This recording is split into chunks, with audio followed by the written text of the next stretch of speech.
नमस्कार विद्यार्थियों, आज हम एमए प्रीवियस के पाश्चात्य राजनीतिक विचारक के अंतर्गत थॉमस एक्विनास का अध्ययन करेंगे। थॉमस एक्विनास मध्ययुगीन विचारक माने जाते हैं। थॉमस एक्विनास के बारे में यदि हम देखें तो थॉमस एक्विनास एक समन्वयकारी विद्वान है। समन्वयकारी विद्वान है। उस समय की जितने भी विचारधाराएं थी, जैसे ऑगस्टाइन की विचारधारा, अरस्तु की विचारधारा, ये चर्च और पोप के मध्य जो संघर्ष था, उसके अंतर्गत चर्च को श्रेष्ठ सिद्ध करने वाली, राज्य को श्रेष्ठ करने वाली विचारधारा, दार्शनिक विचारधारा, टीकाकारों की विचारधारा, विद्वत जनों की विचारधारा, इन सब जो विचारधाराएं थी उनका एकीकरण करना और उनमें समन्वय स्थापित करना, इसमें एक्विनास की महत्वपूर्ण भूमिका थी। और इसके कारण ही डनिंग जो विद्वान थे, उन्होंने ये कहा है कि विद्वत्तापूर्ण विद्वानों में एक्विनास सबसे ज्यादा विद्वान विचारक माने जा सकते हैं। इसी प्रकार जो फॉस्टर है, उन्होंने भी ये कहा था कि संत थॉमस मध्ययुगीन ऐसा विचारक है जिनके चिंतन में समग्र मध्ययुगीन विचारधारा है, उसका दिग्दर्शन तो होता ही होता है, लेकिन साथ ही साथ उसके चिंतन में एक समन्वय का गुण भी देखने को मिलता है। यदि हम इनके बारे में देखें तो इनका जन्म 1225 ईस्वी के अंतर्गत हुआ था। 1225 ईस्वी में हुआ था। इनको बचपन से ही अध्यापन का शौक था और उन्होंने अपनी प्रतिभा का परिचय बचपन से ही देना शुरू कर दिया था। इनके माता पिता ये चाहते थे कि ये शादी करके और राज्य घराने के अंतर्गत, राज्य कार्य के अंतर्गत अपनी महत्वपूर्ण भूमिका निभाए, क्योंकि एक्विनास के जो पिता थे वो सम्राट के संबंधी थे। इनके जो पिता थे ये सम्राट के संबंधी थे और ये चाहते थे कि राज्य कार्य के अंतर्गत ये अपना जीवन व्यतीत करे।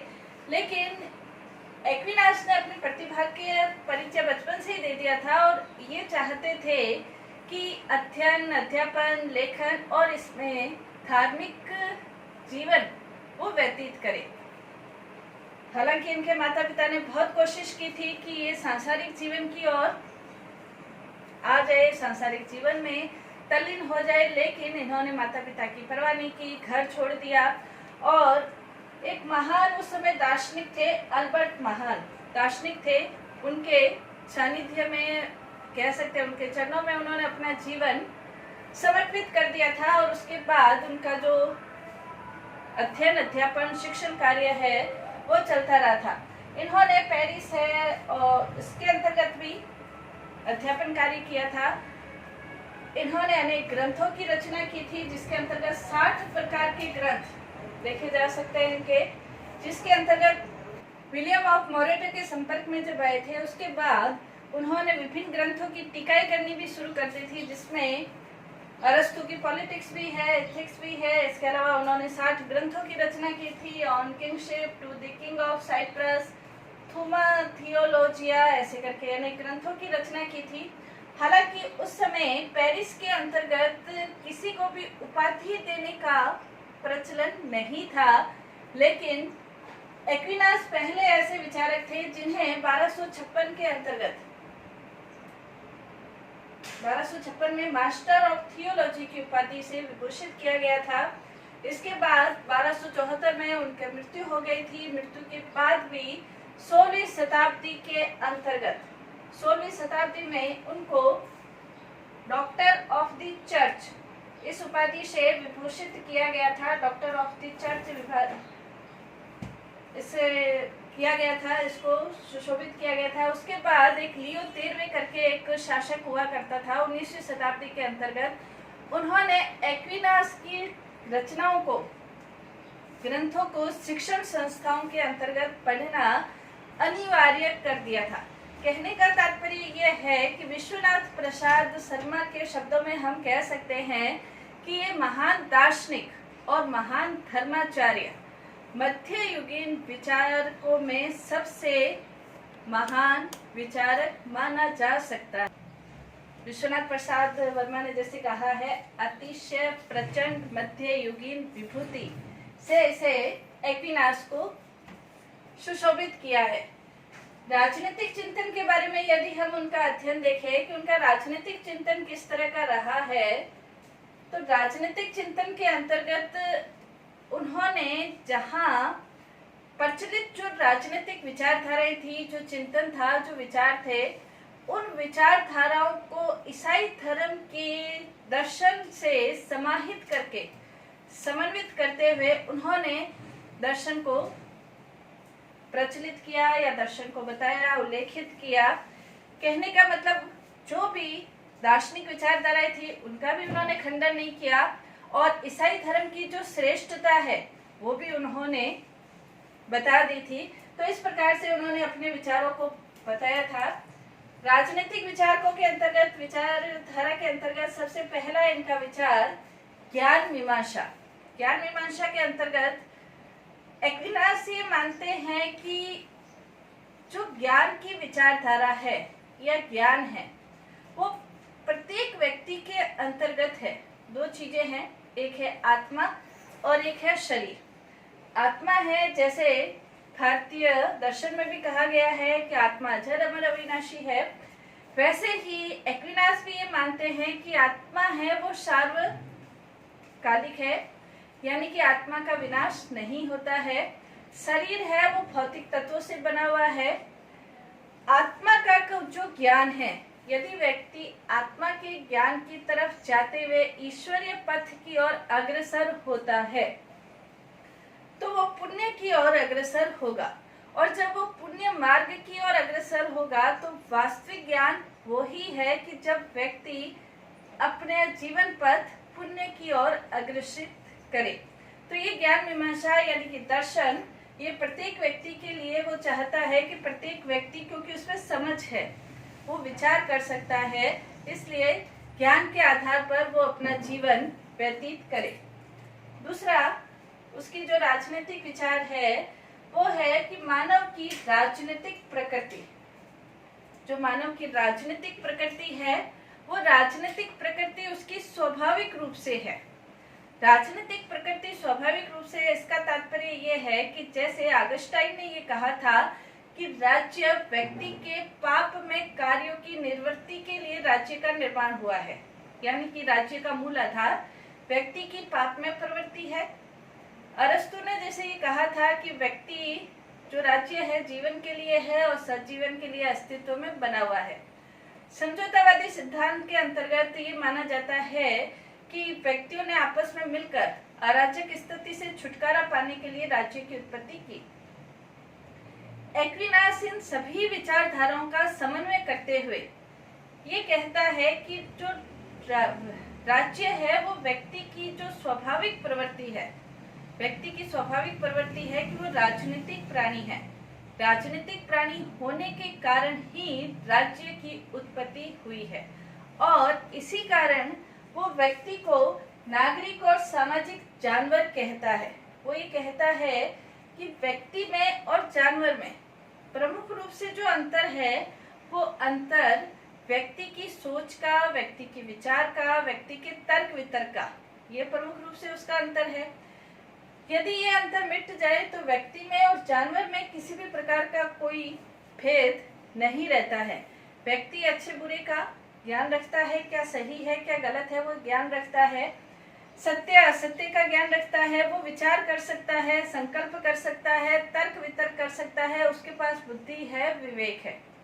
तो व्यक्ति के इन गुणों के कारण ही व्यक्ति की जो प्रवृत्ति है वो राजनीतिक प्रकृति की है। व्यक्ति समाज के अंदर रहना चाहता है, समाज के अंदर रहते हुए अपना विकास करना चाहता है। अपना विकास करते हुए भी व्यक्ति की ये इच्छा रहती है कि सभी लोगों का कल्याण समाज के अंतर्गत रहते हुए हो जाए। तो ये व्यक्ति क्या जो राज्य का निर्माण है, व्यक्ति की राजनीतिक जो प्रवृत्ति है, जो उसकी स्वाभाविक प्रवृत्ति है, वो कहीं से थोपी हुई नहीं है। न तो समझौते के आधार पर व्यक्ति को थोपा गया कि आप राजनीतिक प्राणी बने, बल्कि उसकी एक स्वाभाविक प्रवृत्ति है। परिवार के अंतर्गत जैसे वो रहता है उसी आधार पर राज्य के अंतर्गत भी रहने की इच्छा उसकी स्वाभाविक रूप से होती है। इसलिए व्यक्ति की राजनीतिक प्रवृत्ति के कारण ही राज्य का स्वाभाविक रूप से राज्य का निर्माण या उत्पत्ति हुई है। दूसरा इसका नेक्स्ट अपन इसका विचार देख सकते हैं, राज्य संबंधी विचार। एक्विनास ये कहता है राज्य संबंधी विचारों के अंतर्गत कि जो परिवार है, परिवार से गांव, गांव से नगर, नगर से राज्य और राष्ट्रीय राज्य की शब्द भी, राष्ट्रीय राज्य की अवधारणा भी मध्य युग में एक्विनास ने सोची। ये उसकी आधुनिक युग की पराकाष्ठा अपन कह सकते हैं, आधुनिक युग के विचार अपन कह सकते हैं कि उस समय उसने राष्ट्रीय राज्य के बारे में भी लिखा।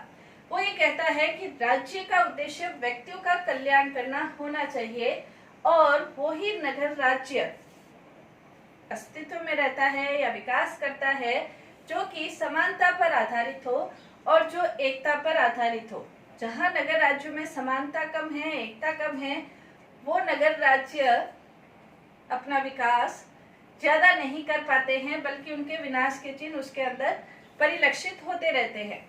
इसलिए वो एक चाहता है कि नगर राज्य एकता पर आधारित हो, समानता पर आधारित हो, साथ ही साथ आत्मनिर्भर भी हो।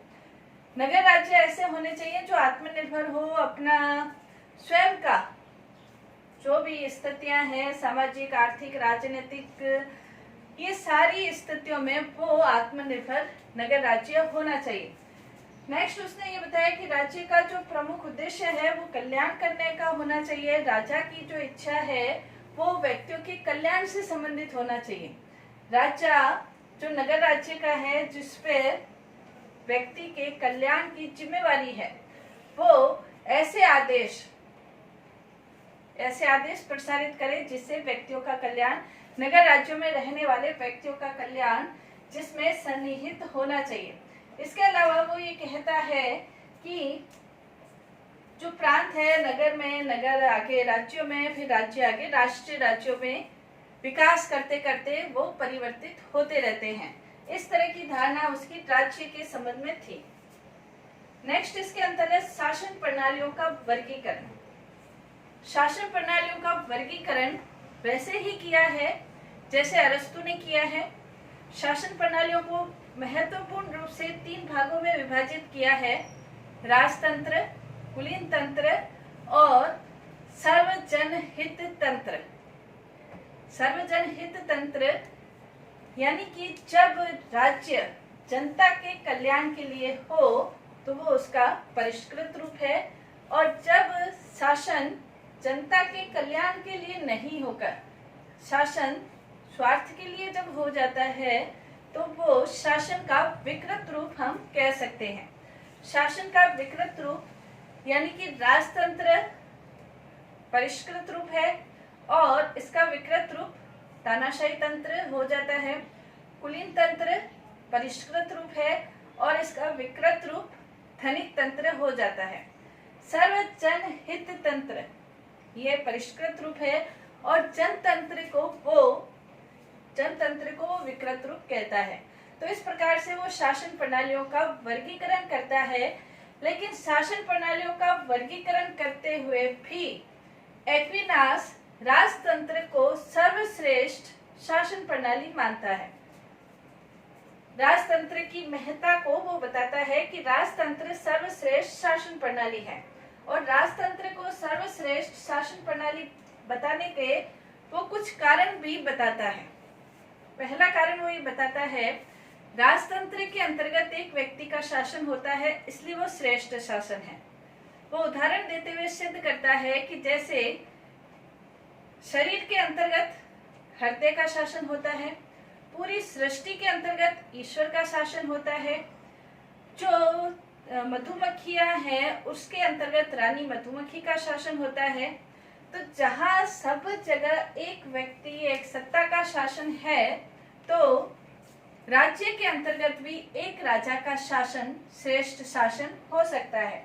इसके अलावा वो ये राजतंत्र में ही एकता और शांति रह सकती है। कुलीन तंत्र में कई व्यक्तियों का शासन होता है तो एकता नहीं रह सकती है, एक दूसरे के ऊपर हावी होने की सभी कोशिश करते हैं। जनतंत्र में भी एकता और शांति नहीं रह सकती है।